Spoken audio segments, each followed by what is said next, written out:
La matinale d'Europe 1. À tout à l'heure pour les Nikos Aliagas. Il est 8h12, coup d'œil à l'actualité internationale comme chaque matin avec Vincent Hervouette. Nikos. Bonjour Vincent Hervouette. Bonjour Nikos. Ça va va bien. Céline, Content de vous bonjour à tous. retrouver. L'Iran a dépassé de quelques kilos le seuil de 300 kilos d'uranium enrichi qui est autorisé par l'accord nucléaire.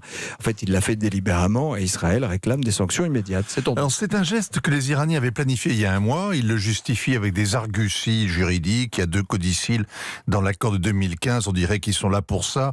Ils autorisent à s'affranchir temporairement de certaines dispositions du traité si la partie en face ne le respecte pas.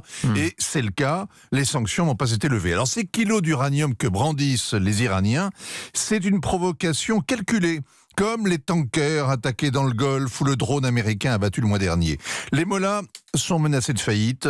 Ils donnent des coups de pied dans la porte. Ils voudraient négocier, mais les Américains les tiennent à la gorge. Donald Trump serre de plus en plus. Et le monde alentour reste inerte, sauf les voisins qui applaudissent. L'Iran n'est pas la Corée du Nord. Alors on peut rêver. Imaginez Air Force One qui atterrit à Ispahan. Le président Rouhani accueille Donald Trump avec des roses et des nougats, spécialité locale. Les 2 hommes se serrent la main, sourire aux lèvres, les caméras tournent, les reporters se retournent, une guerre de 40 ans se termine. Un peu plus tard, l'Américain est reçu par le guide suprême et il tweet qu'il a passé un moment magnifique, très très chaleureux. Alors vous imaginez, eh bien... Réveillez-vous, ça n'arrivera pas. Ben voilà. La différence entre la Corée et l'Iran, c'est que les Nord-Coréens ont la bombe. Ils l'ont testée pour que tout le monde le sache. Ils ont aussi les lanceurs. Ils en ont tiré au-dessus du Japon, qui pourrait même atteindre la Californie. Et les sanctions ont échoué. L'Occident a perdu. Game over. Il ne reste plus qu'à négocier avec l'État voyou et son tyran que Donald Trump prétend avoir apprivoisé. Alors il y a de quoi faire enrager évidemment les dirigeants iraniens.